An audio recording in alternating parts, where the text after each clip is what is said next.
Good evening, Leroy. Welcome from the Pressbox. How you doing? Good, my friend. How are you? Good. Good. Listen, sports are back. We had our first soccer game on Monday, and already in mid-season form too, with some things that I know we discussed that we don't need to talk about on this podcast. But and then on Friday we've got football as well, and I know you are super thrilled about the purple gold. Purple and gold game. That's right. Gets to go see. Taylorville has the most seniors that they've had in a long time. So I'm excited to see whether that translates to wins on the field. We'll see. And see, that's wild because Grayson's senior class is in fact, I think it probably has to be the smallest since I've been here. Interesting. Five kids senior class, which is very small. Because Taylorville, how many students? 1,200, right? Give or take. Yeah, it's something large. Yeah, way larger than anything I'm ever familiar with. And that's the same thing as Grayson. So it's just interesting with just how very similar they are. But yeah, so on the show today, we have some news obviously to talk about that we got to talk about. Baseball rule changes, some stuff with that. I had a great weekend this weekend, by the way. Yeah. We got to we'll talk about that too. I assume tidbits, drivers, who am I, logos. Yep. Play clock. Jam-packed. The final NASCAR pick contest, and it's gotten very interesting. It's gotten very interesting. Yes, very interesting. I saw certain incidents on the track, and I was like, "Oh, that's going to shake things up." Yes, very interesting. We'll talk about that because guess what? That's it. Last week is this week of the pick contest, or of the pick NASCAR contest. But the pick contest returns today. I won by 15 last year, but we open it up to America to play along this week as well. Leroy, we can start off. I know you watched lots and lots of racing over the weekend. I watched a lot of racing. Racing. You know what? Listen, I think when you go to those things, you think about the big races, but there's so many other little races that happen all at the same time as well. So they have practice, they have qualifying, but they also have it for the NXT, which is their minor leagues. And then they have kind of like it looks like a little like RC car, but I mean, they're RC cars that people can fit in.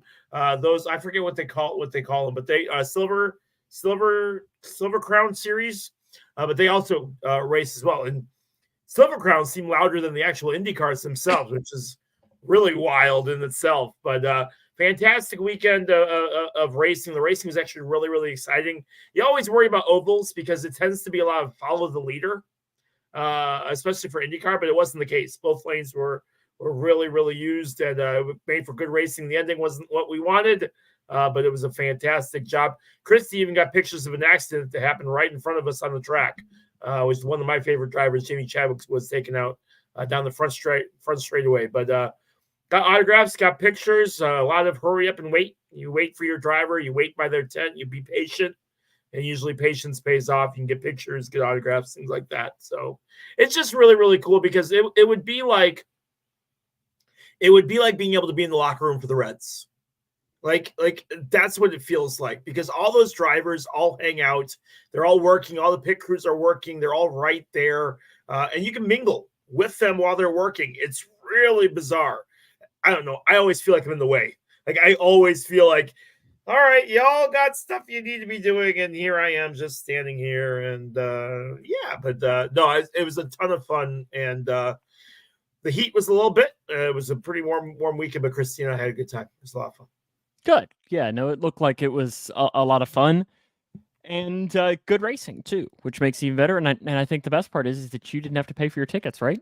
That's true. We paid for our garage passes. We did pay for our garage passes, but the tickets themselves were free. Okay. I would have no idea at all how much the garage passes are. So was it like a weekend pass or was it per day? It was for 2 days. 2 days. And Paul, if you're watching, you want to drop in here. Oh gosh, I would have not an earthly. That's what I'm saying. Yeah. $100 a person for the weekend. $100 a person for the weekend. For the garage passes. Yes. All right, I'll give you a little hint without giving you a hint. The pit passes to go up down pit lane was like $220. Oh gosh, how much did you pay? Paul says $250 per. Sam, you were way closer. Oh, okay. How much? What? Like $150? Garage passes were $130. $130. Okay. Yeah. So garage was $130. Pit, which covered pit and garage, obviously, was $220. But it was like, oh. And the only time I'm ever paying $400 for anything is at the Indy 500. I ain't paying that much anywhere else. Which, ironically, is probably the hardest race to actually like see drivers, because Indy 500 is so extra that all of those guys, you barely get to see them at all. Whereas like a race at St. Louis, they don't really care too much. So they'll talk to you no matter what. But it seems like if it was worth the money for you, then that's really in the long run all that really matters, right? We were looking at I can't believe how much football tickets are. It's been a long time since the last football game I went to was the Jungle game.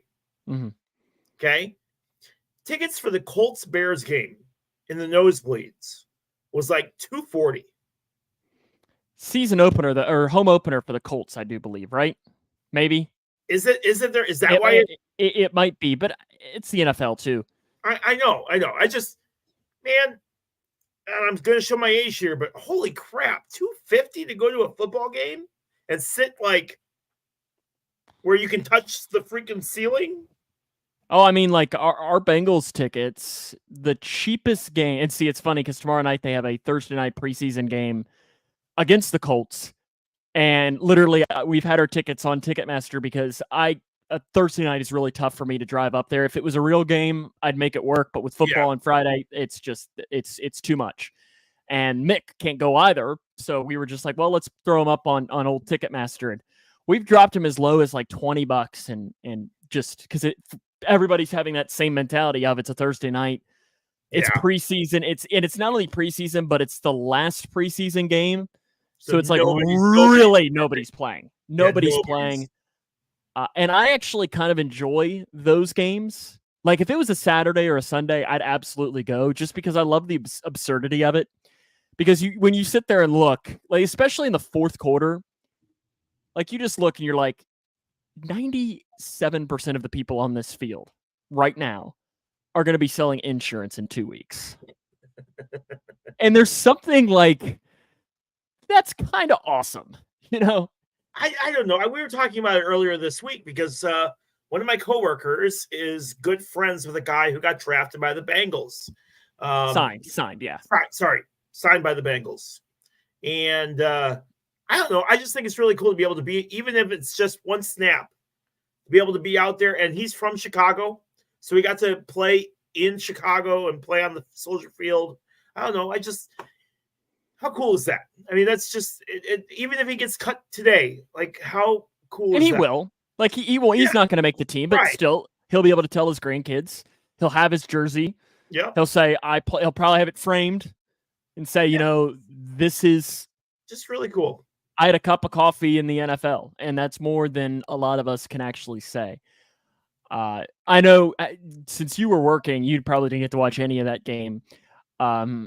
The Bengals didn't play anybody of note, and it was funny because the two players that they played of note, not counting special teams guys, were their two corners.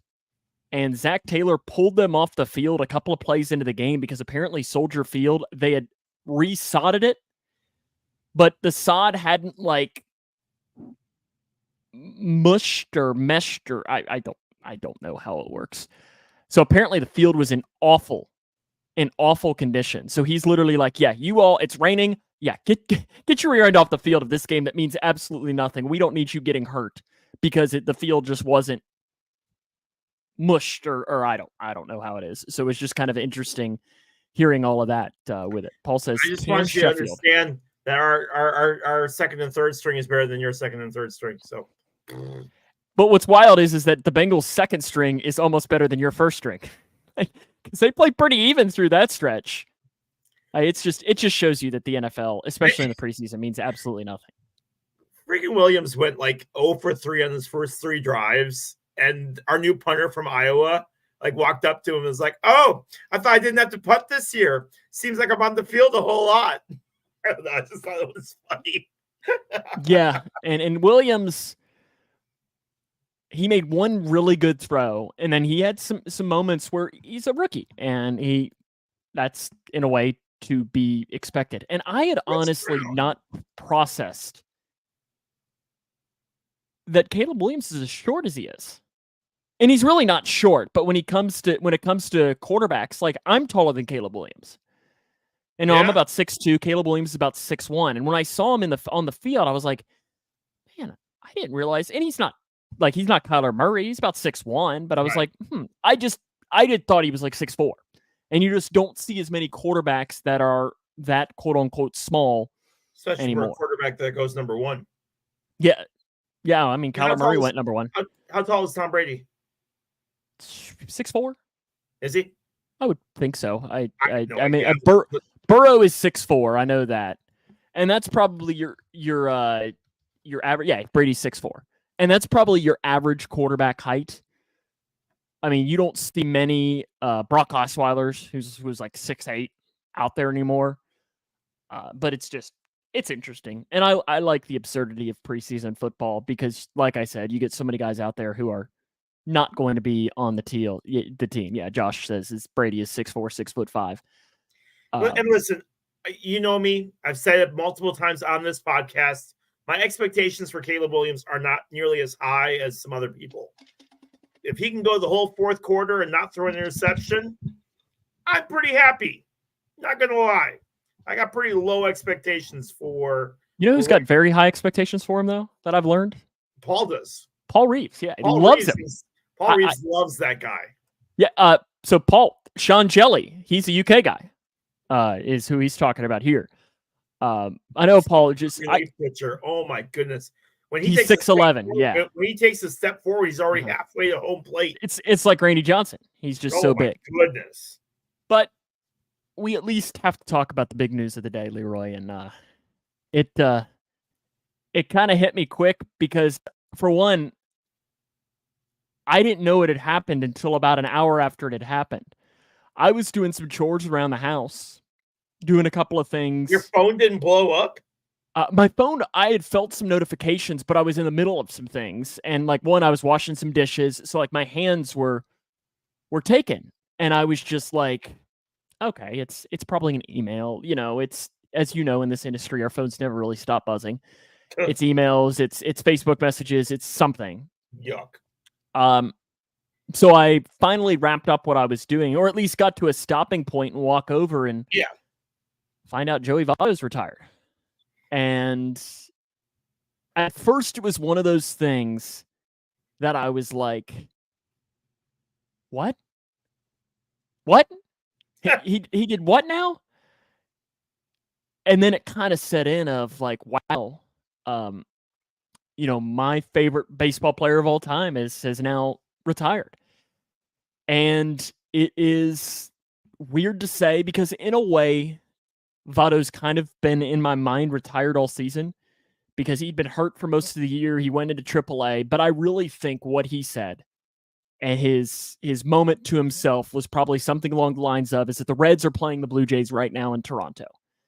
And my assumption is that he told himself, if I can't make it back to the majors by that series to play against my former team, then it's just not going to happen. And today was the final game of the series. So I think he said, it's just not going to happen. Yeah, and let's talk a little bit. You know, Joey Votto finishes up a 17-year career. That sounds about right. 40 years old, 2,135 hits, 356 home runs, 1,144 RBIs, career on-base percentage of .409, 6 All-Star games, MVP, Gold Glove, and top 10 MVP voting 6 times. Led the league in walks 5 times, on-base percentage 7 times, OPS twice. And already a lot of the talk, and I know I'm not going to get a good answer from Paul on this one, but I really like your opinion on this one. Is this man a first round Hall of Famer? So in I 2029, know he's a Reds Hall of Famer. oh, No, I mean that's easily. no. But I mean, they could first build, basemen have a really tough time of making it into the Hall of Fame. and I think Josh brings up one point here of he's the greatest Canadian to ever play. He's probably better than Larry Walker. Those are your top two of Votto passing him. Larry Walker just went into the Hall of Fame.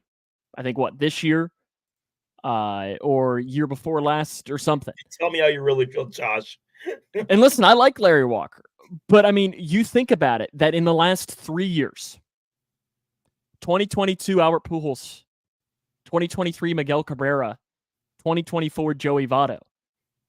For 10 to 15 years, that was first base in Major League Baseball. Those three guys. And then you kind of had Goldschmidt come out, and you've had some other guys throughout it. You had Butthead, who's now in That's right. the Yankees. That's right. Yeah, but he's still not. He's not in their class. Show some respect. He's not in their class because he hates kids. Shut up. But still, it's kind of wild that you have that era that is now gone from Major League Baseball. But in 2029, I saw that class that could be, and it is incredible because you have, I don't know if that's what you're looking at right now. I saw you look over to your computer, but I'm pulling up the list that the Hall of Fame announced that in 2029 he'll be eligible. Other names: Michael Brantley. No, I don't think he's Hall of Famer. Miguel Cabrera. In. Easy. Nelson Cruz. Borderline of not in. Josh Donaldson. No. No. Eric Hosmer. No. No. Corey Kluber. No. He probably didn't have enough. Yeah, I'd have to look at Kluber's stats again. And then Kluber fell off really, really hard. Adam Wainwright.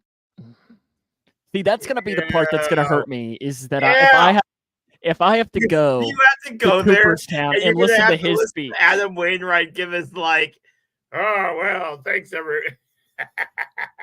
But I've already said, and I know I've said this on this podcast before. I've said this to you. Whenever it happens, whether it's in 2029 or 2035, I've never been to Cooperstown, but I want that to be my first trip.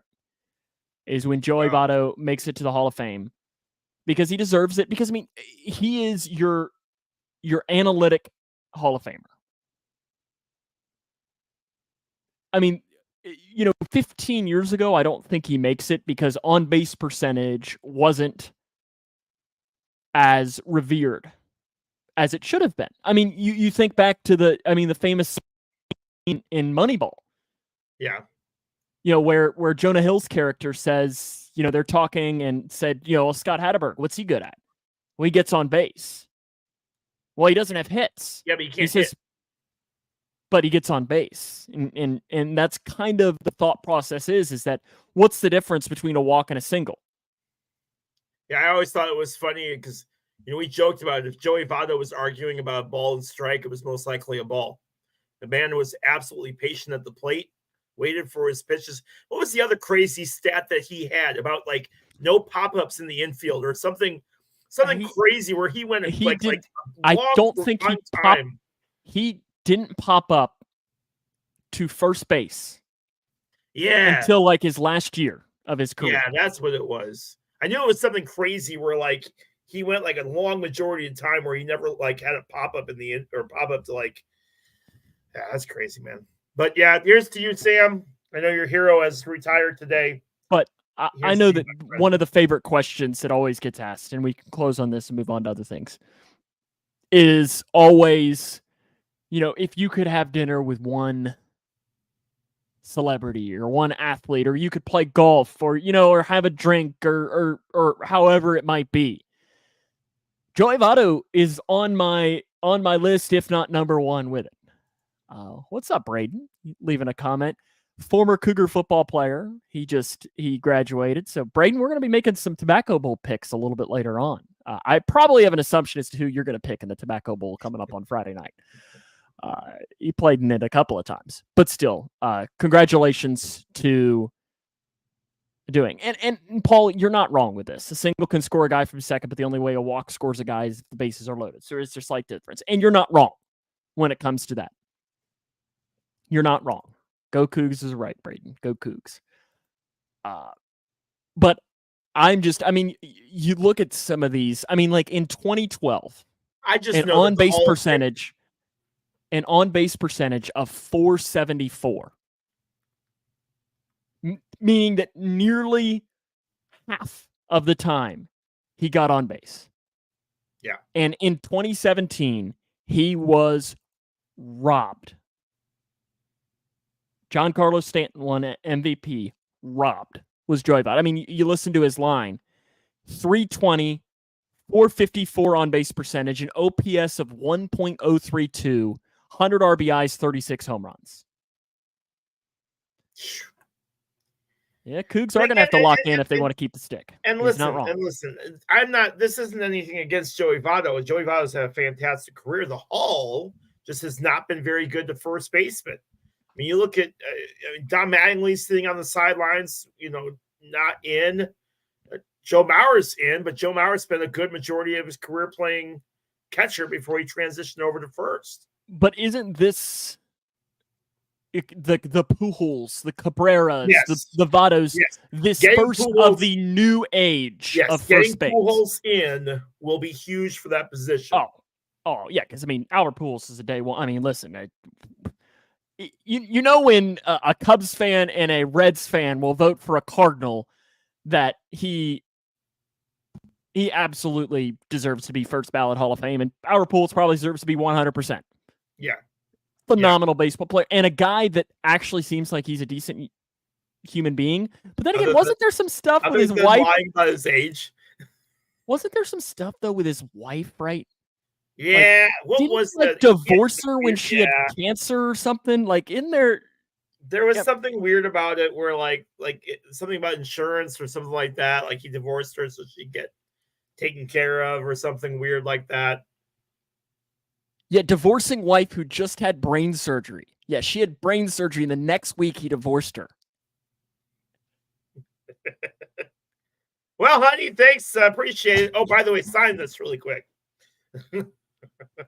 It's just kind of funny. Yeah, Stanton should never win an MVP. He is a home run or a strikeout. I agree with you, Paul. He was robbed. Speaking of baseball, though, Leroy, some interesting stuff came out. I guess it was late last week. And it was like literally right after we finished our show. It was like the Thursday or Friday right after it. And it's almost like they probably did it on purpose, if we're being honest. Just waited for us to finish our show before they talked about it. And it is that Major League Baseball is considering making a rule that a starting pitcher must go at least 6 innings. And with that as well, they would also eliminate the intentional walk. So with the intentional walk, that would be that, because theoretically, when I first heard that, I was like, okay, well, how you just do the intentional walk where you just throw 4 pitches outside the zone and okay, we're just back to the way we were really. And apparently the umpire would have the judgment call of saying, yes, that was an intentional walk. And you know what happens, Leroy? Batter's out? No, the batter gets second. Oh, the batter gets second. Oh, yeah. Correct. Yeah, so it's a 2-bag walk. Yeah. Yeah. That's. So I know you are very much in the. Are you actually for this? No, I know. No, let me say this. You are very much in the. I'm much more of the new age baseball mentality. Yes. You're very much of the baseball mentality. Yes. Fair point. Yes. Yes.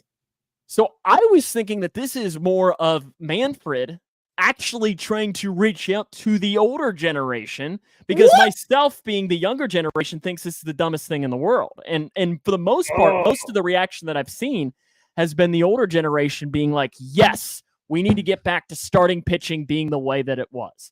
I mean, listen, I don't know that Manfred has done, I don't think he is quite as bad as some people say, because I think the pitch clock has been good for the game. Yeah. I think, honestly, the bigger bases I've liked. There have been some things that I think he has done a good job on. This though, no. I don't understand how this could be.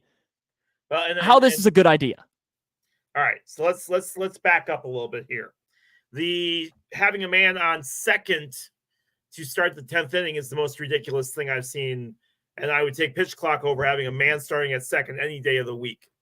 See, I told you that my hot take is that I don't necessarily hate that. I don't like it. I know, but I don't hate it. But let's talk about the 6th inning rule for a second, okay? The game of baseball, in my opinion, has changed dramatically from the game that Paul and I grew up watching. Okay, I'm going to say that again. The game of baseball has changed dramatically from the time that Paul and I grew up watching it. No more small ball, no more bunts, no more shifts, no more. That's another rule that he's done a good job. Getting rid of the shift, love it. No more sacrificing. Okay, now I know that still exists, but for the most part, this is a strikeout. Say that you shouldn't do it. So it's become, piss off, it's become more of a home run or strikeout game, which has seen batting averages plummet. Okay? Pitchers are also throwing harder than they've ever pitched in their life. Now, or in the history of baseball, pitchers are throwing harder as a whole, stronger than they've ever thrown in the history of the game. Okay? Baseball's always had a struggle between too much defense and too much offense. We had the dead ball era. All right. Then batters started hitting the ball well. Batters were hitting the ball too well. So what do? They raise the mound. They raise the mound, which kind of evened things out a little bit. Okay. Batters go on a tear in the 90s for steroids, things like that. All of a sudden, offense is going right back up. Then they deaden the ball just a little bit. Pitchers get the upper hand right back. And this has been a seesaw battle, just like NASCAR with tires, right? They're always trying to find the right good grip with a good compound. It's been the same thing. Who do we favor more, pitchers or hitters? Right now, and I think you'd agree with me, right now it's a pitcher's game. It's more of a pitcher's game than a hitter's game because guys like Greg Maddux aren't pitching anymore. Kyle Hendricks is not a guy like Kyle Hendricks does not have nearly as much pull as a guy who's throwing 102, 103 miles an hour because teams would much rather have guys that can throw 3 innings and throw 105 every single pitch than guys that can go 7 innings but can paint the corners. All right. And as we start to see this shift, it'll be interesting to see how baseball tries to even this out again. I think that's where Manfred's going with this, is he's trying to give the offense a chance to get better. We need more offense. But these stats take away from small ball. The stats show that we have to hit home runs. I don't know when this happened. I don't know how it happened, but it did. It's strikeout or home run, and batting averages have suffered because of it. I know. We don't care about batting average anymore. It's a useless stat. Bad. Tell us how you really feel. The thing is you have these 100, 300, 4-mile-an-hour pitchers pitching for 6 innings. And if you thought injuries were bad right now, they're going to go way up if these guys are forced to pitch 6 innings. Because I don't know what's the word I want. The exceptions to the 6th inning is if he has 100 pitches, 4 more earned runs, or he's injured. But the thing with the injury is that it's an automatic IL stint. Right. Because otherwise pitchers will just say, oh man, but that's going to stink. That's going to stink for the time of, like, I know Frankie Montas for the Red, when he was with the Reds earlier this year, he got hit by a comebacker on the mound. And it was one of those things that you looked at his pitching arm and it had a knot, huge knot, and he was good his next start. He's like, how the hell am I going to throw when I have a knot the size of a ping pong ball on my elbow? Yeah. So that's where it's going to be. It's going to be really, really interesting how this goes. I don't know. I just don't know that this is I'm sorry, smart. Sam. I'm just not on board with this, and I'm not. I'm not either. Maybe some of the old heads are, but with the way that the game has changed, this does not favor pitchers or hitters. I don't know how this helps the game out, and by letting the umpires have a judgment call over these intentional walks, you are giving more power to umpires who really, honestly, haven't proven that they deserve more power in these games. No, it is a slippery slope. I don't like judgment calls on the field. I know we have to make them look. We have to decide whether it's a pass interference. We have to decide, and sometimes they are judgment calls. But listen, the more that we can take away these judgment calls and make a black or white, yes, this is a catch. Yes, this is not. Yes, he was safe. Yes, he was out. The better off we are, because it takes away that. Well, historically, Jim Joyce has never given Cubs a fair. You get away from that by getting rid of these gray judgment call BS. And that's what you're seeing right here is you are seeing this become another judgment call. Sounds like old Leroy wants robot ops. I said already that I was against it until I watched it. Once I watched it down in Tampa, I didn't have a problem with it because it didn't slow the game down a whole lot. Nope. And you know what? If it means that they can get the call right, listen, I'm going to be biased as hell, but the Cubs got absolutely screwed in their series against the Indians by horrible calls. You can go and pull up the umpire card. It's who? The Guardians. Stop it. You are ticking me off tonight. What did I do? You've corrected me like multiple times tonight. Guardians. We gotta be Guardians. You don't want to be a racist. Don't want to be a racist. But yes, long story short is I just don't like how much they're tampering with my game. Yeah, and this is not this little things, but my goodness, we don't need to make rule changes every year. And this, to me, I don't see how this necessarily helps. And I think, we talk about pitcher injuries, and like Paul says, right away, this exact point I was going to be, is that pitchers are not groomed to go that way anymore. And this is not something that they could say, hey, next year we're starting this. This would be something that they'd have to say in 2029 or in 2030, because they would have to, completely change philosophies of everything. These are things you should start in like a prospect league or some kind, or not necessarily a prospect league, but like those summer leagues. Well, like the Atlantic League. Yes, like where they first tested. You all do all your crazy stuff. Go out there, test all the crazy, weird, wacky stuff you want to. Hell, play Savannah Banana baseball out there for all I care. But listen, you cannot just come in and tell these managers like, oh, hey, by the way, next season, 6 innings or 100 pitches. You can't do that. Stop messing with my game. Yeah, I don't. I'm going to be interested to see how it goes along. Speaking of baseball, how about we do a Who Am I here? Hint: it's a baseball player, even though that's your first. That's your first clue. I played 15 seasons in the MLB for 4 teams. I played 15 seasons in the MLB for 4 teams. Moises Alou. That's not a bad guess. That's I wonder if he. Let's see. Would it be 4 teams? Because wasn't he Giants, Pirates, Cubs, Pirates? Right? Didn't he play for the Pirates? Yankees, I think. Didn't Alou play for the Yankees? Now I'm just wondering if you were almost Moises Alou. Let's see. He played 17 seasons.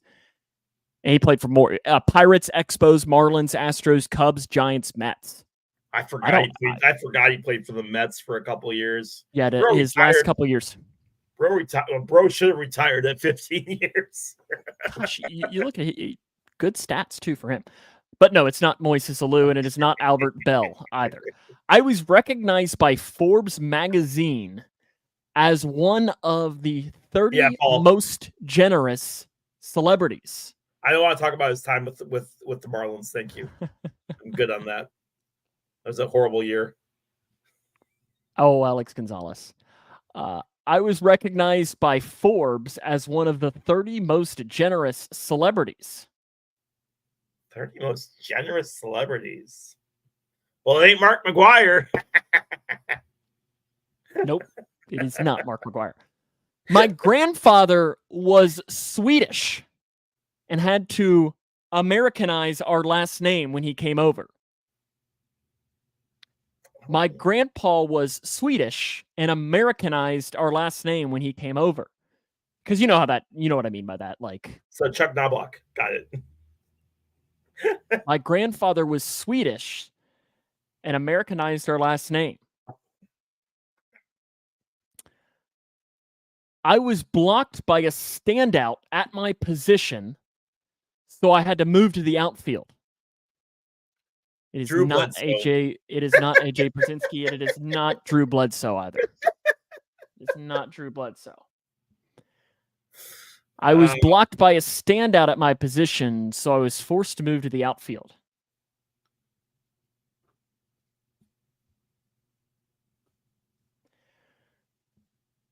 Which of these two do I want to go?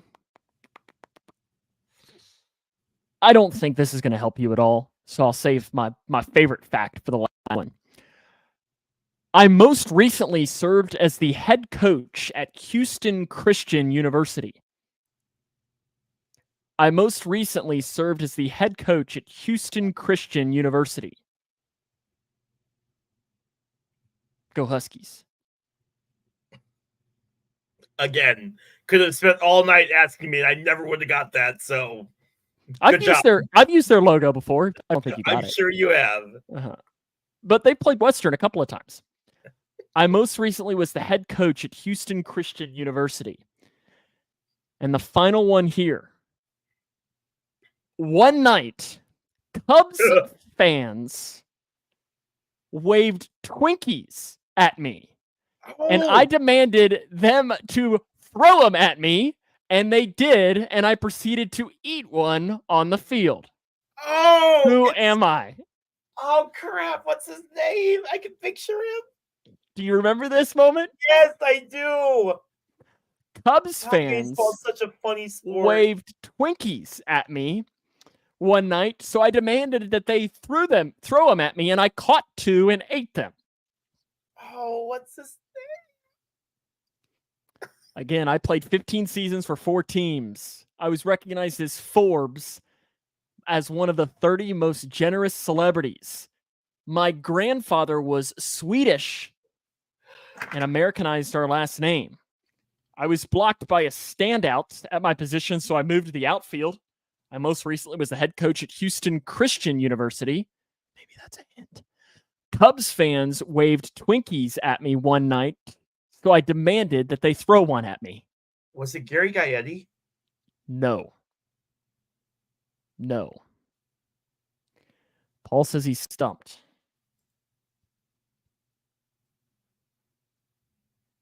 His Swedish last name was Bjorkman.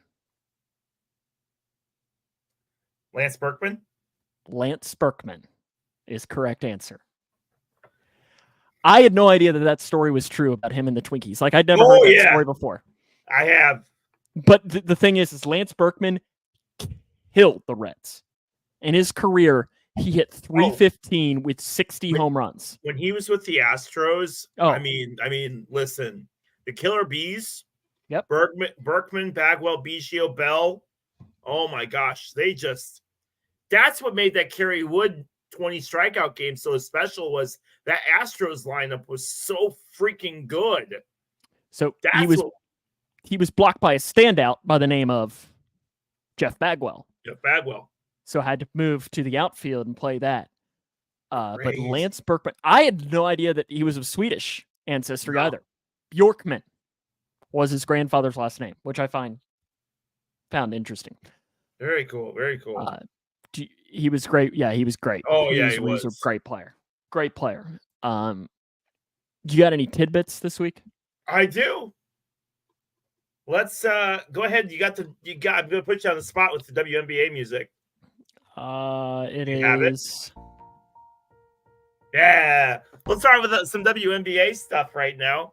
Caitlin Clark in the headlines again as the Phoenix Mercury head coach threw a fit because Caitlin Clark played the whole game in a blowout. And she felt that, why are you having your best player out here when you guys are beating us by 15? So a little bit of a fight after the game was done. Angel Reese has signed a sponsorship with Reese's. You yourself can get a hoodie for $80. I'm good on that. Christy, buy 3 or 4 of them. No, if Caitlin Clark had a hoodie, we'd be having a different conversation. You mean she doesn't like Angel Reese? I don't think she'll be sending Angel Reese a Christmas card anytime soon. I thought she was a big fan. That concludes our WNBA tidbits for the day, but we have a bunch of other stuff. Bo Nix, named starting quarterback for the Denver Broncos. He's had a good preseason. He should be interesting to watch. Sister Jean celebrated her 105th birthday. Congratulations. Happy birthday to Sister Jean. ESPN proposed individual team packages for the NFL for $70. Would have allowed you to watch all 17 of your favorite NFL teams' games. The league said, no, absolutely not. Yeah, the prices on that are outrageous. If you didn't live local, would you pay $70 to watch the Bengals? No. I won't pay $20 to watch the Cubs. So, and that's $20 a month. Right. Yeah, I won't pay that. All right. What else we got? A civil lawsuit against former NBA star Dwight Howard, alleging sexual assault and battery, has been dismissed. The dismissal came Monday in Gwinnett County Clerk when Stephen Harper initially filed the lawsuit against Howard in July 2023. Harper dismissed all the claims he had asserted against Howard with prejudice, and he cannot refile a lawsuit on those claims. Justin Bailey, one of Howard's attorneys, telling ESPN that no money was paid to Harper. It was a one-night stand, and Dwight and Stephen just did not hit it off after the one-night stand. In the event of a tie between teams competing for a spot in the SEC championship game, new following procedures have been for ties. So we're going to start off with head-to-head competition between the tied teams. Record versus all common conference opponents among the tied teams. Record against highest placed common opponent in the conference standings, and proceeding all the way through the standings among tied teams. Cumulative conference winning percentage of all conference opponents among the tied teams. A capped relative scoring margin versus all conference opponents among the tied teams. Formula will include a cap of 42 points scored on offense and 48 points on defense. And finally, if they're still all tied after that, we're going to flip a coin, random draw of the tied teams. Which, let me say, if it gets that far, great television. If it gets great that television, far, like, you know what, y'all can have it. Great television would happen there. Can you imagine the SEC network? You would watch it, wouldn't you? And you don't care about the SEC. Absolutely. If there were 8 teams tied for first place, you better believe I'd be all over that. Yeah, for a coin toss, absolutely. Cincinnati Reds star shortstop Ellie De La Cruz joined the select group on Wednesday night by stealing his major league leading 60th base of the year, becoming the 5th player in MLB history to have at least 20 home runs and 60 stolen bases in a single season. De La Cruz is the 3rd Reds player on that list. Do you know the other 2? Oh, yeah. Joe Morgan, Eric Davis. Ronald Acuna, Ricky Henderson. Oh, boy. I might have also seen the list a little bit earlier, but I think I would have been able to get that. WKU's basketball team picked up its second in-state commitment from the class of 2026. Butler County senior Lawson Rice announced his intention to play for the Hilltoppers on social media. 6'6" forward. Rice earned an offer from WKU head coach Hank Plona. In NASCAR news, and I will say too, Coug's best player. Keep an eye on that. Keep an eye on that. In NASCAR news, after the Justin Allgaier flip, if you didn't see, he flipped over pretty good in his car. They're going to change the wing formations on the new NASCARs for this weekend in Daytona to allow more shark fins. Basically, when the car goes backwards, they put up giant wings to kind of slow the car down if it's going backwards. Basically, they're adding 2 more on the other side to kind of keep the car in downforce down to keep the car from flipping over. So those are our tidbits for the day. Thank you so much. Time for Beer the favorite segments of everyone. That's for SEC. Yes, be the conference to do it. Put it down there. Do you ever see Michael Jordan playing beer pong? Bro had his elbows like way over the line, and they're like, "That doesn't count, Mike. It doesn't count. Peter. You can't have your elbows over the." Not surprised at all, though, from Michael Jordan. Peter. Sorry, Gormley, I swear. 1, 2, 3, or 4 for throwback summer of Leroy's logos. Continuing, you're hitting 401. Just got to tell me what logo this is. I fell 7 points from last week. Oof, man. You did. You had a rough week last week. You went only. In fact, actually, you went 0-4. Yeah, it was awful. Go with 4. Number 4. Yeah, tough because he was mad that I got all of them. Number 4. This is from 1996, so this is really not that long ago. Division 1? Yep.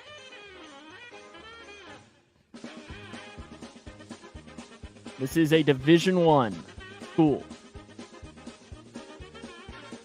Yeah, they were bad last week, and they're not starting any better now. Looks like Minnesota State University Mankato, but I know it's not them. You do know that UK plays them this year in basketball. Do they really? An exhibition. Well, yeah. I grew up, that's where I went to school, like 10 minutes from there. They just won the D2 National Championship, too, last year. Yeah. Alrighty. You can get this. Come on, it's not that hard. The Cows, the Bison, the Texans, the freaking... What's your guess? The green is throwing me off. I'll go with the Texans, not Texans. I'll go with I guess I'll go with Texas. I know it's not right. That's not Texas. No, the green is almost your hint. Paul Reeves, correct. South Florida.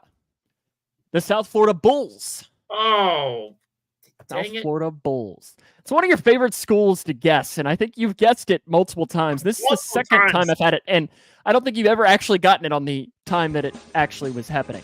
1, 3, or 4? No, it wasn't. I'm in Italy. 2. 2. We're going to the 50s. And I love this logo.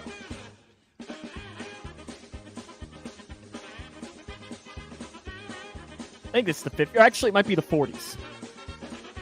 1948. So, really both. I think it was used 48 to like 56. Gosh, it looks really familiar. So Paul said the green helped him on South Florida. Alrighty. It should look familiar.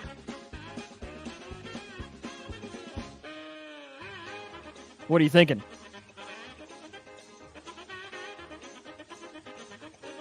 In fact, their current logo is very similar to this. Yeah. No, I know exactly who it is. I just can't think of their stupid name. What's their nickname?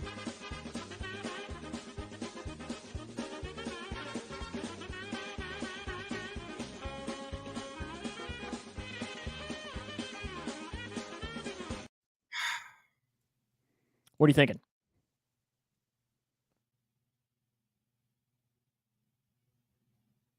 Okay, I see here a comment is coming in. Here, I'm going to let you have Paul's comment. Maybe that helps you. I'm going to kick my... B.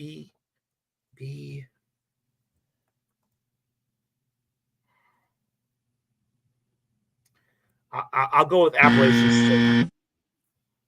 Sorry, you were saying B. Appalachian State is not right either. State is correct. Yeah, who is it? They still have a very similar logo. Wichita State. The Shockers. Yeah, their logo's kind of now turned at an angle, and he looks a little angrier than that one. Wichita State, the Shockers. Okay, 1 or 3? 1. Number 1.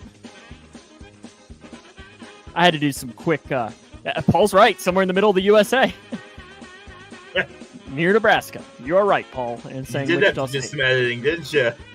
Let's see. This one is older as well. This one is actually really not that old. 1979.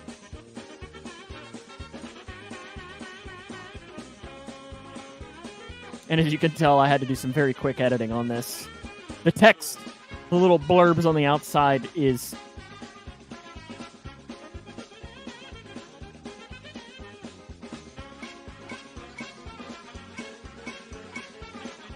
says the actual school around the outside.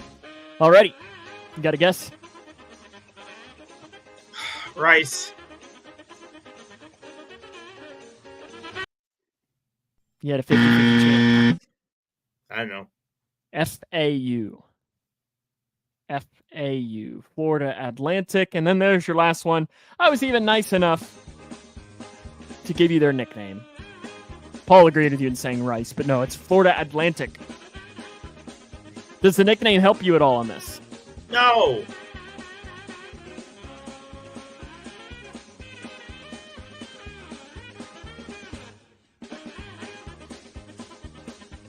Oh my gosh, Sam. Come on, you can figure this one out. You had this one a couple of weeks ago, and well, actually, it's been. I say it's been a couple of weeks ago, but it's probably been a year ago. Let's see. When you get, let's see.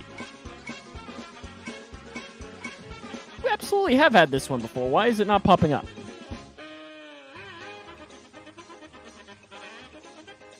Oh, yeah. Yeah. It was only episode 4 when you had it last. So. Yeah. When's this from? This logo is very recent. 1994. So from the 90s as well. Because you like to guess a sports team that is in the same area. That has very similar names.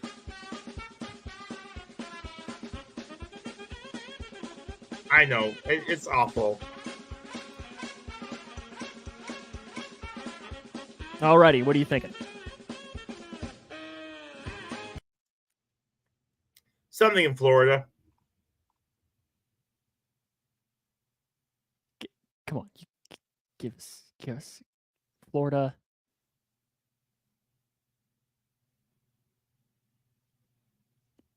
Florida Atlantic.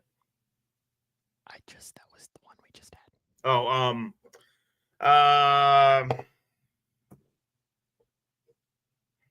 International. Florida International, both Conference USA schools with that. Chase came in there and grabbed it. Some team that plays on a Saturday, one of them off channels, like WKU, plays on a Saturday at 11 a.m. Because I think every single football game we were on campus, was at 11 a.m., wasn't it? Oh, yeah. Oh, yeah, it was. Mm-hmm. We'd have to get there at like 10 a.m. to freaking tailgate and stuff. And it was just like, bro, I don't want to drink at 10 a.m. I know I say this, and at Bengals games, we're there at 9 a.m. Hell yeah, right? Hell yeah. Let's drop it in there. Alrighty, as we are getting closer to having more on the pick contest and NASCAR as well. It's time though for our play clock. Would you like to ask or answer, Leroy? I'll go ahead. I've got a question for you too that I'm fascinated on your answer to. Right, because you can go ahead and ask first. It's not going to be the first one I'm going to ask you. That's fine. This is another kind of a follow-up to the Olympics that, just happened. But there is a rule. I went to the middle game last year, Chase. That was a Thursday night, I think, was those games. You eating breakfast at the tailgate? If you mean drinking beer, then yes. Yeah. That's breakfast, right? 100%. In its own way. Lucky Charms and Miller Lite. Is there anything more American than Lucky Charms with a side of a Miller? But they have they play with FIBA rules during basketball. And one of the FIBA rules is you are allowed to goaltend. Offensive goaltending and so on. Should that be a basketball rule as a whole? Say it again, Sam. Sorry. Say it again. Holy crap. You can goaltend. Yes. Listen, I don't like that rule. I don't listen. These guys are so tall anyway. They could goaltend on every single shot. Listen, we're trying to make more offense here, not hurt them. And plus, I'm still a little sour over a certain goaltending call that happened in the Northwestern Gonzaga game from about 8 years ago, which I will never let go ever. So no, I don't like goaltending. I think it's stupid. I don't want any more of it, and I don't think we should encourage it in our regular games. Was that what made the kid cry? Yes. Okay. Yes. And that wasn't me taking. That was a legitimate question. No, like legit. Like they review. Like it absolutely should have been called. I encourage you to go back and watch. Didn't they find that kid like last year? And isn't he like in college now or something? His dad is the son of the ACC. That's right. Commissioner. That's right. Former Northwestern commissioner. That was his kid. And now he's going to school at like Harvard or I remember someplace like hoity-toity or something like that. Okay, I'm ready. I saw this on Twitter and it made me bust out laughing, and I was like, "Oh my gosh, I have to ask Sam because it's just so ridiculously over the top." Was it Lil John at the DNC? No, and I'm so sorry ahead of time for asking this ridiculous question. Oh God. Would you sacrifice one Bengals fan if it meant the Bengals would get 10 Super Bowl wins in a row? I'd sacrifice about 50,000 of them in our Houday Nation Facebook group without question. I don't even need the 40 seconds. Without question. Can I name some for you? Because I can sit here and I can sit here and name some names in our Facebook group of guys that just drive us up the wall with some of these. I mean, okay. I don't need to get canceled, so I'm going to relinquish my last 14 seconds. I'm relinquishing. I saw it. Yes, absolutely. I saw it on Twitter today for the Bears. One of my closest. Yeah. See, no, like I don't know that I could do that. Like to Mick, I don't. I saw it on Twitter today, and the first comment was the GIF, or whatever you want to call it, of Rafiki throwing Simba off the top of Pride Rock. Like, would I absolutely wouldn't even think twice. I saw something. This has now been a couple of weeks ago, but I know you like to have opinions on things, and I have a feeling you have an opinion on this topic. And if not you, I know your dad does. So if this tells you anything where I'm going, what do you think about? I thought politics were off limits in this. What do you think about Kamala Harris? No, I'm kidding. It's about there are some school districts, and I don't remember where this is, that are now transitioning from a 5-day school week to a 4-day school week. Are you in favor or are you against? All right, so 15-year-old Leroy. Let's say this is parent Leroy and student Leroy. Yeah. 15-year-old Leroy is like, absolutely, 4-day school day, 100%. Adult Leroy is like, whoa. Okay, if you have kids with a 4-day work week or 4-day school week, then guess what? I need because if I had to suffer, they have to suffer through 5 as well. Plus, I need daycare. I mean, listen, I need to be home to make sure they don't destroy my house. So I'm going to have to take off that extra Friday as well, just so. And you know who we have to thank? Henry Ford, because Henry Ford was the jerk that decided on a 5-day work week. So are you for or against it though? As the parent, I'm for it as long as we get that day off as well. Am I right in saying that your dad probably has a strong opinion on it? I bet he does. I see him this weekend. I'll ask him. Yes, because I just have a feeling that your dad has strong opinions on a lot of things, and I feel like this would probably be one of them. Okay, I I still have to answer one of yours, right? You Yes. do. Okay. A very simple question. Who gets the number 1 pick in 2025 for the NFL? See, this is tough. I was reading a mock draft earlier today because, of course, I was. Because I love the draft, and it had the Patriots drafting first, and that's not a bad one. When it comes to that, the Giants could be in that realm too because Daniel Jones is really not good. But I'm not sure there is a quote unquote slam dunk this year.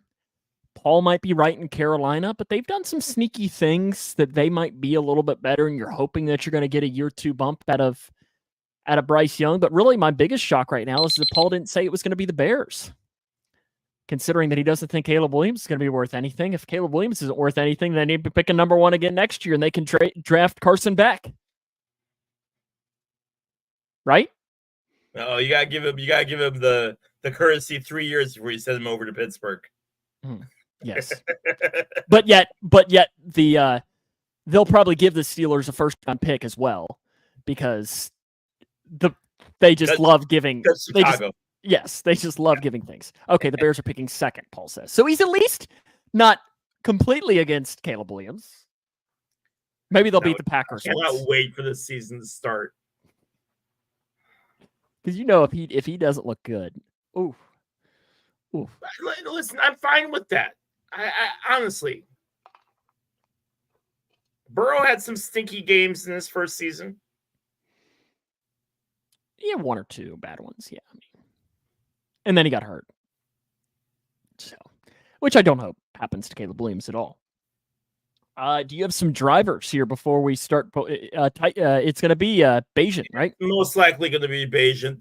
Rypien's kind of made some headway. And that's what I was the maddest about. Why the hell didn't they play Austin Reed? I was watching that entire game, I was waiting for Reed to come in, and he never came in. And last game, that game 2, they played all 4 of them. Cowards. They played all four quarterbacks. I don't know why they didn't play Austin Reed, and I'm kind of annoyed by it. Cowards. That's what I say. You got drivers? I do. And I will say too, while you're pulling. Oh wait, did you have something to say while you're pulling them up? Just drivers are from 2002, so all of these drivers are from the year. You have to tell me what series they were in 2002. Ricky Craven. That is somebody, isn't it? Yep. He's not one of 3 today, is he? He is not. Okay. I don't know that I would. Man, that was a good guess. I don't know that I don't know that I would know him if it is. Paul says 90s NASCAR. I pulled up a picture of him. If he was wearing Tide, then yes. But if he wasn't wearing Tide, I don't think I would. Yeah. Okay, I'm looking at this guy here. Can you zoom in a little bit? Yes, I can. Oh gosh. Yeah, see, he doesn't look familiar at all. I'm going to say Indy. Final answer? Yes. That's Jerry Nadeau from NASCAR. Nadeau, right? Nadeau. Yeah, Nadeau. Sorry, yeah. Nadeau, yeah. Okay. I do remember him. I wouldn't have known his face, though. Oh, yeah. Would you have known his face? No. God. See, it's where I don't think Chase is still watching. I wish he was to see if he would recognize his face. Jerry Nadeau. Okay. I'm ready for the next one here. There we go. What in the hell? He's a different looking fella, isn't he? Chase says he wouldn't. He whined a lot. F1. But he's probably Indy. But I'll say F1. That is IndyCar. That's Vitor Mira. Yeah, I knew he wasn't NASCAR. I had a 50-50 guess on that. Okay. Is that Juan Pablo? It is. But so what was he racing in 2002? It's either because he did all of them, didn't he? He did. Gosh, I have no idea. I know it wasn't NASCAR. That's why I specified the year. It wasn't NASCAR. I know that. I know that's Juan Pablo. It's not really a hint, but he finished third in the career F1 standings for F1. Absolutely. F1. 1 for 3 today, Sam. Yeah, Juan Pablo Montoya finished third behind Michael Schumacher, obviously, and Rubens Barrichello. All righty. It's time to talk about our NASCAR pick contest here. Wasn't a great week, Leroy.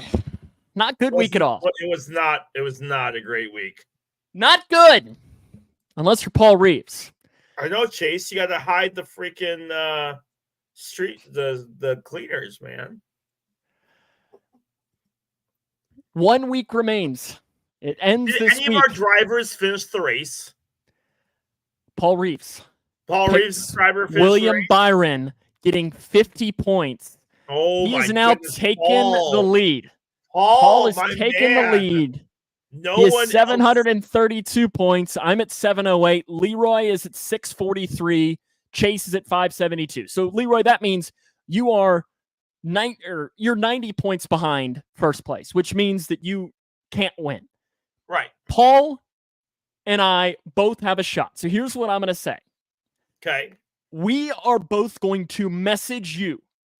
You winner. understand that it's supposed to rain like all weekend this weekend. And if the race isn't going to get completely canceled. No. But Paul, message Leroy right now on Facebook your pick, and I will message Leroy my pick. And then Leroy, you will say our picks. So therefore, we can't do any we pick the same guy because that's not quite as fun. But if we pick the same guy to you, then we pick the same guy. Do you get what I'm saying? The race is in Daytona, Paul. The race is in Daytona. Yes. Okay. Leroy, I just sent you my pick. Jamar Chase is looking for a 4-year deal in the $160 million range. It's a little misleading because that would be adding on to what he has. So it'd be about $32 million a year, which is right about what all of the top guys are making right now. That makes a whole lot more sense. Yes. So, Paul, you are up 732 to 708. So you need to message Leroy your pick. Leroy, do you have a pick for fun? Because theoretically, could you finish second? Maybe. You could maybe finish second. If I hang a 0 up there and you win, you might be able to finish second. But actually, no, you're down 65, and I think 60 is the max amount of points that you can get. So who is your pick just for the fun of it? Give me 1 second. I'll get you my pick. And Chase, if you want to drop in a pick, he's going to take BJ McLeod. He's going to take his unsponsored car for the win. Boy, Chase, I'll go with Blaney. You're going with Blaney. Okay. No, there's always some weird driver that wins the Daytona. It's never like normal drivers don't win at Daytona. Did Paul message you his pick yet? Give me a second. I was going to say, I messaged you mine. And when Paul messages you his... I didn't even look at the picks yet. But yeah, no, I haven't gotten Paul's yet. Okay, so Paul, message Leroy yours. Or even if you want to drop it in the comment section, since I have messaged Leroy my pick. You have my pick, right? Yep, I do. So, Paul, if you want to put it in the comment section, that is completely fine with me. But that is how we are going to do it this week. So, therefore, that we can't do any funny business. And I would have said the same thing if I was in the lead, that there wasn't any funny business of us picking the same person, because that's what fun is, defensive picks at this point, here into this last one. While you're doing that, Paul, Leroy, it's time. The people have been waiting all year long. The pick contest is back for football because the Tobacco Bowl is coming up on Friday evening. Hold on. Paul is giving you his pick? Paul's giving me his pick. Okay, so tell me, who did I pick? Paul is... All right. I swear to goodness, that Paul picked the same person. Sam picked Ryan Blaney. Okay. Paul picked Joey Logano. Okay. There it is. So it's Ryan Blaney pretty much has to win. And Logano could wreck out. Logano's got to lose and you've got to win. That's really what needs to happen here. I took a wild card too, Paul. I'd say Blaney is a decent enough wild card. Yeah. But okay. And hey, I'm changing mine to Reddick since you took Blaney as well. I changed mine to Reddick. Okay. You're going to be Reddick. You're not going to go McLeod too? No? No. I like that Chase the last couple of weeks. He knows he can't win, so he's just happy. He took Joey Gase last week. He's having fun.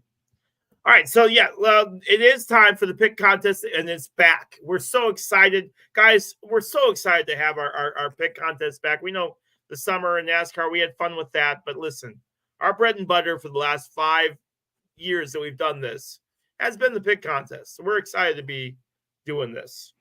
So how it will work is, again, this year we're opening up to America's pick.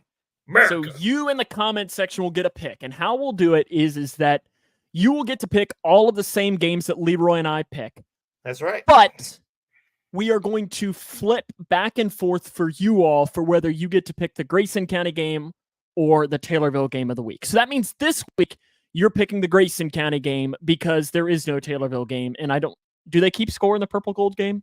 They do, but again, it's offense versus defense, and it's like 2 15-minute halves. No one cares. Do they do the really one? Give him the Viagra car, Paul says. Do they do the weird thing where like a safety, like a sack counts as 1 point? Yes. Okay. See, and I hate that. And as the broadcaster, it drives me nuts because I can't keep track of all the little rules. With all of the stupid little. So to keep things even, though, week one, Leroy is going to. America and Leroy are going to pick the Tobacco Bowl on Friday. Leroy is going to get 3 basic questions to ask me about Grayson County / this matchup. But to keep things even, Leroy is going to have a college football game for me to pick, correct? And let's do that first to open it up. So which college football game are you going to go with? I got to pull this up again because I had it up here. And because there are 5 games, I believe, this weekend. 5? I didn't see 5. Most of the games are August. We got one game on August 24th. Well, there's more than that. Well, top 25, I think there's only one. Yes, there's probably only one top 20. Oh, yeah, hold on. Give me 1 second. I got you. Hold on. Here. Do you have it, or do you need me to send it to you? I got it. Okay. So we got Florida State at Georgia Tech, Montana State at New Mexico, SMU at Nevada, and Delaware State at Hawaii. So we are going with SMU at Nevada. That's our game that we are picking for this week. Southern Methodist taking on Nevada. So I am The game is in Nevada. Sorry, the game is in Nevada. So my home team played a private school this week at Georgia Southern's Field and lost the game 19-18. Close game. So I guess Georgia's already rolling. That's a close one. I am going to open this up with a pick for SMU. Going to go with a road team against Nevada. So yeah, that's going to be my pick here. And it's now time for the Tobacco Bowl pick. Grayson County hosts Edmonson County in the biggest rivalry. It puts Ohio State, Michigan to shame. 2 schools don't like one another at all. And it is a big one coming up. Leroy, you get to ask me 3 questions. Remember that these questions, like we agreed last year, have to be basic answers. Like you can't ask me to break down the Grayson County offense, but you can ask me, what's the name of the Grayson County quarterback? And I'd be able to tell you that. Not that that's going to help you at all, but you can do that. You get 3 questions, 2 next week, 1 the week after. What's your first question? Who won the game last year? Grayson County. 14-7. You say he can't go for Methodist. He's a Baptist. Luckily, Paul, you don't have to pick that game. You're picking the Grayson County, Edmonson County game. And Chase, if you're in there too, you can have a pick as well. And anybody that's watching can pick Grayson County, Edmonson County as we go through, because you are competing this year in the contest. And whatever the majority picks is your all's pick. Overall, what was Edmonson's record last year? 2-9. Okay. And let's see, what other question? Do you know, and you might not know this, how many seniors are on the Edmonson team? I knew. Listen. I have the roster Sam. right here. I love Sam to death, man. I knew you had the roster near you. 8. 8. That's if I can count really fast. 8, 9, 7, somewhere in that range. You're good. I am going to say, and I'm sorry, Sam, go Cougs. Grayson County is Leroy's pick. Paul, Case, anyone who's watching, who are you picking? Grayson County or Edmonson County to compete here in week number 1? You are America's response. You are America's response. To this, you all can vote, and whatever the majority says, that is the pick, as it is going to be a 7 Central Time start at Grayson County High School. This is in Litchfield, so this is here at home. Paul's picking Grayson County. Are these games heavily, I mean, obviously, but are they heavily attended? This is the biggest, attended game of the season. Yeah, without question. So Paul's picking Grayson County. I'll give it, let's give it another 30 seconds to see if anyone out there wants to drop in an Edmonton pick. And then we'll get ready to wrap it up. Because moving forward, next week we'll have some college football, because college football starts next week. Yeah, some big games on that August 29th. Northwestern, I know, opens against Miami of Ohio. Kentucky opens against Southern Mississippi, so we'll have those picks next week. Bailey starts his first. So Bailey got a job here at the radio station. He is in charge of streaming EIU football. EIU's first game against the University of Illinois. Big one to start off with. I know, that's what I said. I said, well, you don't get time to rest there, bud. We're locking it in, too. Grayson County is America's pick. America's pick. Is going with the Cougs. And now this is where we can always, since it's locked in, give our honest opinions as the broadcasters. Lyra, I don't know. Ooh. I don't know. Now, if you're setting like a Vegas line, Grayson County is favored. But as you know, in rivalries, I mean nothing. Grayson County was probably 40 points better than Edmonton last year.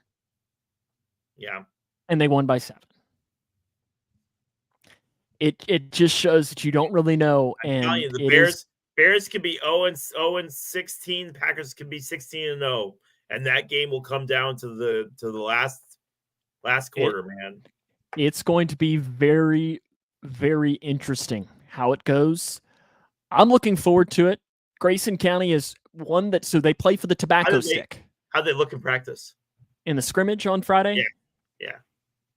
Not great. Oh, man. Paul, they have 5 seniors. I'll answer that question just because now it's whatever. They have 5 seniors, does Grayson. Their best player, though, is a sophomore. Does that mean anything? I don't know. It's going to be very interesting. Grayson County lost a lot from last year. They lost a lot, especially on their lines. And as you know, they have just brand new lines, and that is going to be the question. You can't change the pick, Paul, of Grayson County, but yes, the quarterback is a senior. The quarterback is. I'll give Paul 3 questions. Why not, Paul? If you have a third one, why not? I'll drop it in there to help Leroy out next week when Grayson County travels to Marshall County. Who does Taylorville open with next week? Richland. So is it a home game? I see here. I have it. It is a home game. Yeah. See, I like it because I just used my spreadsheet from last year. For the most part, I can just flip. I never do. Richland County last year went 0-9. Oh, wait. You don't want to give me all of the information. That's for next week, right? All right. Because I got to ask you my 3 questions then, even though there's 100% chance that I'll forget it between now and then. So Richland went 0-9. Yeah, does the running back weigh more than 175 pounds? Yes, Sam. Gosh,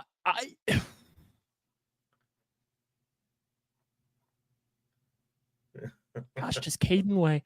I'm going to say yes. I bet he's Sam. $180. Your hero just tweeted.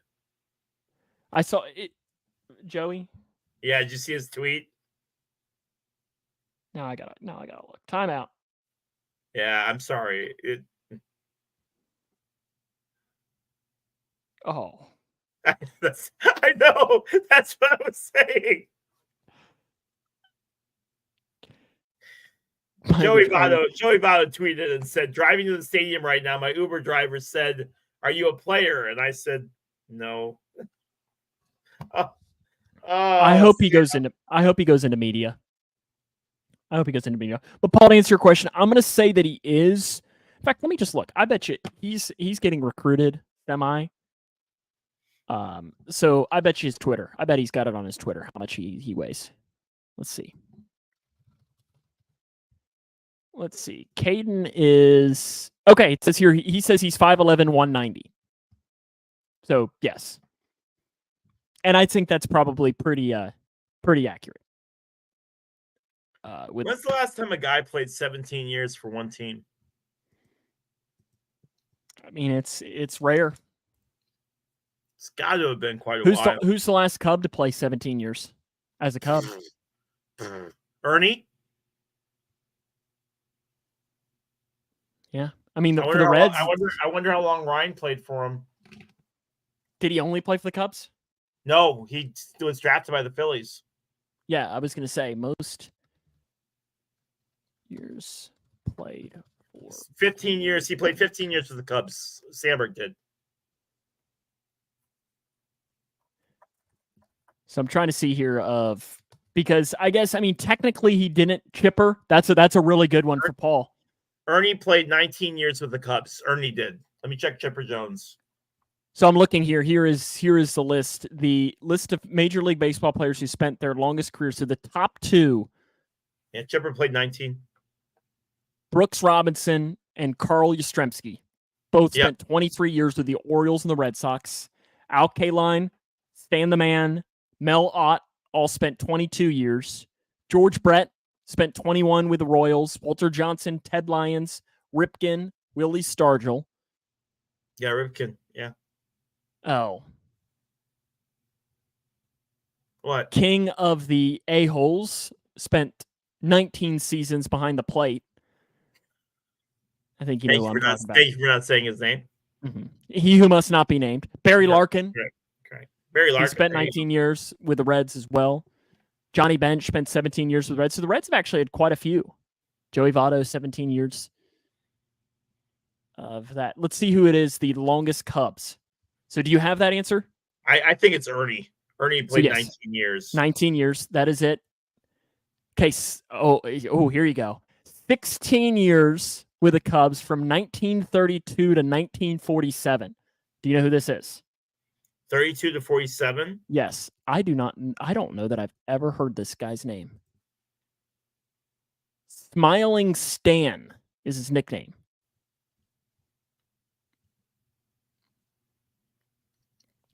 Stan Hack? Oh, yes. Yes, Stan Hack. You have a picture of him? Do you have a picture of him? I'm looking at him right now. Yeah. Stan Hack was a huge alcoholic. Oh, was he? You never knew if he came to you never knew if he would come drunk or sober to the stadium, but he always hit home runs. But that's interesting that those are the only two that have played 10 or more years with the Cubs and only played for the Cubs. Stan Hack, if you ever want to go down a rabbit hole, go read stories about Stan Hack. That guy the legend was larger than life. Here's interesting. Bug Holliday played for the Reds from 1889 to 1898, 930 games. Well, shoot, they were still the Red Stockings at that time. But he played one game, for the Chicago White Stockings, a.k.a., of course, the Chicago White Stockings are now known as the Cubs. Yeah, the Cubs. So how about that one game? So technically he's not on this list. Bug Holliday. That's interesting. I like these little bit. Okay, late career moves. Hank Aaron played 21 years with the Braves before finishing his career in Milwaukee. Ty Cobb spent 22 with the Tigers. Okay, here you go. One guy spent 20 years with the Cubs before ending his career with the White Sox in 54 and 55. Who is it?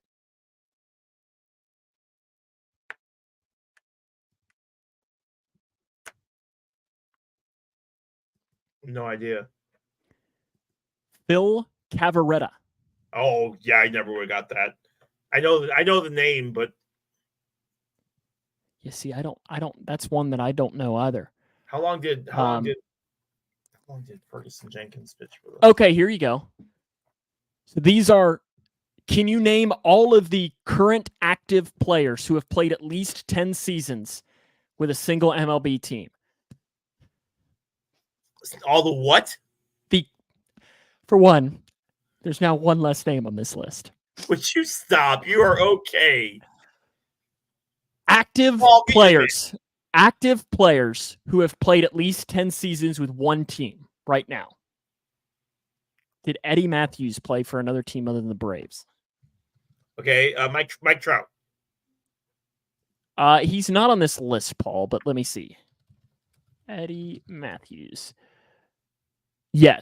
Yes, he played for the Astros and the Tigers, Paul, for a couple of years. So you said Mike Trout. That is, I mean, it's got to be right. I don't have the list here. Yes, Mike Trout. Okay. Clayton Kershaw. Correct. Paul's right here of Altuve. Yeah, that's 3. Okay.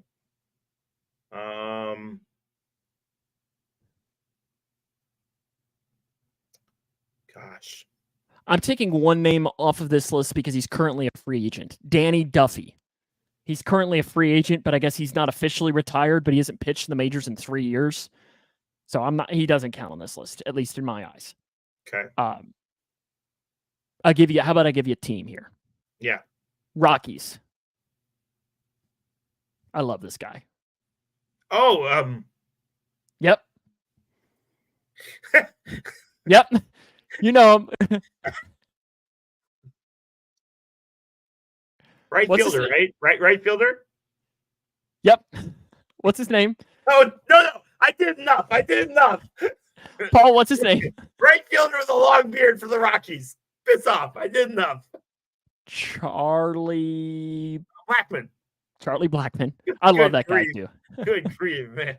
I knew who he was. I can picture him. Somebody's going to GIF that later of you.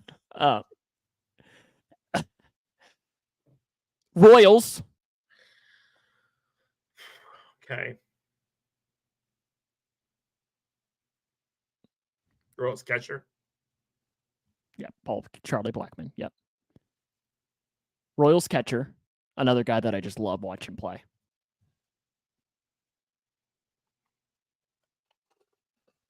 Salvador Perez. Yeah. Guardian. I would have never guessed this guy had been in the league this long. Jose Ramirez. Wow, Jose's still over there? Oh, yeah. He's been there since 2013. Jose been there for a minute. Yeah. How about a Cub? Oh, Hendricks. Yep. And then, okay, now we're going into, there's 4 guys who started with this team in 2015. A Dodger, 2 Twins, and a Philly. Dodger, 2 Twins, and a Philly. See, the Dodger, I would never get this. One of the Twins was heralded as being one of the saviors of baseball, but really hasn't lived up to that hype.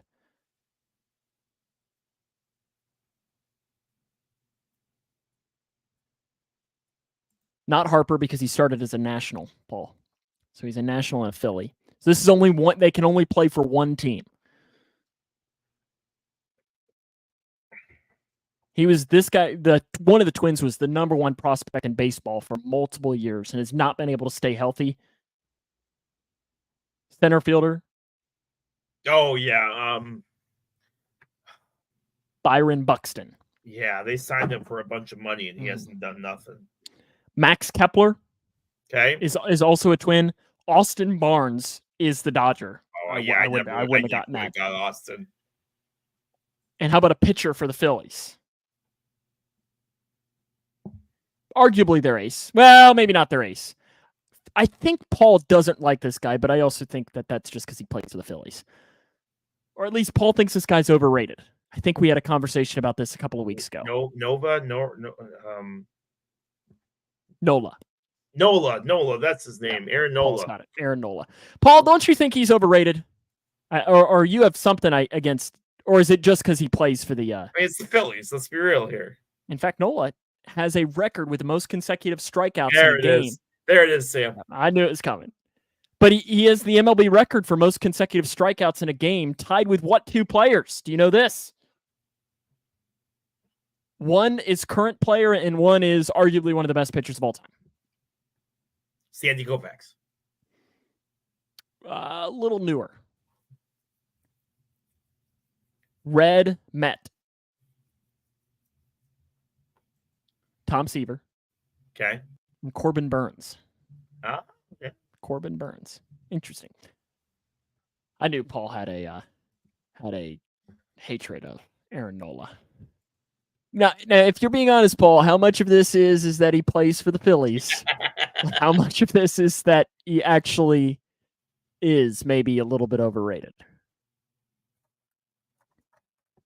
Well, he said How many years has Judge been in New York? 9, maybe.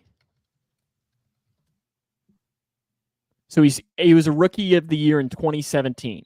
So he made his MLB debut in 2016. Yeah, 9 years. Boy, it feels longer. And he just had what, home run 350? Mm-hmm. Let's see, how old is he? So he's 32. No, he just had home run 300. He's at 302. 302. Okay, 304 now, in fact. Look at him go. Nothing to do with him being a Philly, Paul says. Do you buy it? For Paul, 50-50. 50-50 chance. 50-50 chance. Now, just imagine if Caleb Williams would have played for Philly. Like if he was a baseball player and played for the Phillies. Gosh. Oh, my goodness. Be the best of both worlds there. Next week, college football preview. College football, all the conferences. We will pick the teams that are going to win. We'll pick the teams that are going to suck. And who knows? We might even throw a couple surprises in there for you as well. Really? Yeah. Surprises sound good. Like who's going to like trophy stuff and things like that. Are you going to make your pick for the Ray Guy Award? Ray Guy Award? Uh-huh. The best punter in college football? Yes. Yes. What about the Lou Groza? Do you have thoughts on the Lou Groza?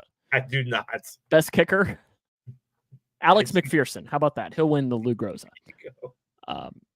We had a fantasy draft for football this week for our pay league. Got mine tomorrow. And I have a draft tomorrow for our fun. Our fun league is tomorrow, but my pay league was earlier this week on Sunday. And it's 14 teams. And I got to tell you, with 14 teams, when you get to round 6 and round 7, you are really starting to get to the bottom of the – I love the ESPN references where they're like, don't draft this guy. I'm ignoring it. Don't draft this guy unless you are playing in a deep league, right? Like they literally have on the ESPN write-up, like, avoid this guy at all costs unless so-and-so and so-and-so get injured, in which case jump all over him. And it's just like, man, I'm still trying to look for guys that come in off my bench. Like we're all scraping the bottom of the barrel here. But the nice thing is so is everybody else when you have a 14-team league. So, but that is a lot of average football. No, I don't, Paul. You don't know the sleepers? You're not all the way in on that? No, my team consists of we got a couple minutes. Ain't nobody leaving anywhere. I'll tell you who's on my team for my pay league. See, our view button has been broken tonight, I think, because it's been funny. It said 0 pretty much the entire show, but Paul, you're still watching. So either you found a way to not give us any views and still comment, or our view button is broken tonight. So I'm not entirely sure. So here's my list for starters. Josh Allen. Okay, that's good. That's good. My running backs are horrible. Is this PPR? Yes, my running backs are horrible. I have Aaron Jones and Zach Moss. Okay. But my wide receivers are CeeDee Lamb, Malik Neighbors, and Chris Godwin in the flex. Okay. Okay. My tight end is Travis Kelce. I have the Cowboys defense, and I have Evan McPherson as my kicker. Money Mac. Yep, those are my That's stars. Not bad. On my bench, I have Tyler Lockett, Chase Brown, Demario Douglas, Will Levis, Jalen Wright, Kendrick Bourne, and Cade Otton. You got some love there for the Bengals running back room. I do, and I didn't realize I did. No love for Travion Williams? He's the Bengals' third string running back. I just thought you were gonna. No. Or Elijah Collins? No, we are not. Noah Kane? We're not doing this today. We're not doing this today. Or they had Evander Holyfield's son on their team a couple of years ago. Did they? Yeah, or is because I guess he'd be old enough to have a son, right? It wouldn't be his grandson. He's not that old, is he? No. I think it was his son, and I think he like came into the preseason in like first play, just destroyed his knee. I do like Chase Brown. Yeah, Paul. I argued about it left and right, but I probably should have taken a running back, a better running back in place of Kelsey, but it is what it is. Yeah, Elijah Holyfield was the Bengals. Yeah, it says here he was placed on injured reserve after suffering a significant knee injury during team practice the day before. It is. Yeah, it's his son. Played for Georgia. By the way, these some of these baseball players post these cryptic tweets, or football players post these cryptic tweets in the offseason. There's an IndyCar driver who doesn't have a team for next year. The main like media guys say he didn't have a ride for next year. Well, he just posted 3 apples on Twitter and then immediately followed up with a different Twitter post with a manatee. Now everybody is all trying to decipher the 3 apples and the manatee, trying to figure out what it means, and no one has a clue. And see, that's what I always love. I feel like if I was that, like I would just do things. I hope it means nothing. And he's just trying to screw with you. Yeah. It's like Jamar Chase right now is going through his contract, his hold-in and everything. He could absolutely, Paul sent me the message where the Bengals and the Cowboys were going to trade CeeDee Lamb and Jamar Chase. It's like today, earlier, there was a story written that said that the Bengals are going to trade Jamar Chase to the Browns. I'm like, no, they're not. Jamar Chase is not going anywhere. He's going to be a Bengal for a long time. But I'm telling you, the amount of people that are sitting here and trying to decipher what this man means by the 3 apples is hysterical. It's like it's reading college kids' tweets. Yes. Like they might just be tweeting a rap lyric, but we're having to read into this. Or is he going to hit the portal? Is he mad about his NIL deals? What is this? And so on. Because next week, Leroy's going to break down the NIL situations at all of these schools too. I know. I've got so much homework this week. Oh yeah, I had to write a letter for my kids' homework for this week. The teacher made us write a letter describing our kid. So it took all I could not to be that guy about Alexis. I'm telling you right now. So when I was in high school, and I don't remember as to why. I remember one of my parents had a similar thing, but I remember that one of the questions was, describe what your son or daughter's future spouse will be like. What will they look like? And I remember just like reading what my mom had, and I don't really remember what she wrote, but it was just like, this is weird. Like, this is weird. I did see that. Did you see Oklahoma State is doing QR codes on their helmets? Oh, I did not. For NIL. Okay. And here's the thing. It's creative. Why not? Get used to it. Yeah, I like it. There was a huge IndyCar meltdown at Worldwide Technology this weekend. One of the drivers, the rules are that pretty much you can be interviewed at any time. Like, that's just the rules with it, right? Like, as a driver, like, you could get interviewed at any time. And the driver like crashes on with 3 laps to go after leading most of the race. And he flips off the guy who he thinks caused the accident. He's walking to pit row, and one of the reporters walks up to him and says, "Was it you?" It was not me. No. One of the reporters walks up to him, and you can see the reporter like grab him by the shoulder and say, "Hey, Will, you got a minute to talk?" And he turns right around. He goes, "No, F off," and like swings his arm around like this. and realizes, like, you can see it in his eyes that he realizes like 2 seconds after he does it, like, oh, you're an actual NBC guy. I better actually be nice to you. But like, it was just hysterical. He was like, You're no, you're not Leroy. Like, I'd love to know if it was you, like small town newspaper interviewing him there. Hello, yes, Mr. Power. I'd like to ask you. He'd probably be like, you can suck a fat one. Yeah, like, get the F away from me right now. You must be this tall. But it was an NBC guy too. He was immediately like, oh, I'm sorry. Mm-hmm. Poor guy. Was old Lee Diffie back? He's with NASCAR now. He's excited. He's doing NASCAR for the rest of the year. Oh, is he gonna say someone wins that actually doesn't win to there? No, I don't. Lee's pretty good. Lee's pretty good at his job, man. People don't necessarily like him, right? Isn't he kind of controversial a little bit? He's very. He's very. Oh, when a crash happens, he's very. Just over the top a little bit. I think he can be a little bit over the top. Next week, though, college football will continue the pick contest as well. Tobacco Bowl happens on Friday at 8 Eastern, 7 Central. Grayson County hosts Edmondson in the big rivalry game, first matchup of the season on the K105 YouTube channel. You'll hear myself and a color analyst to be determined. I have a text message here that I'm hoping is good news that I'm about to open up and read when we're done here. All of your people saying, "I'm sorry, I will not be able to be there." It's been fun. Paul, if you want to come up and do color for the Grayson County Edmondson County game on Friday, you're welcome. Leroy, if you want to come down. By the way, Paul, you have an open invitation with both Sam and myself as far as coming in. Well, he's clearly not. I'm going to go to the beach for golfing for 4 days. Oh, that sounds amazing. What a tough life you've got going on. Oh, that sounds rough.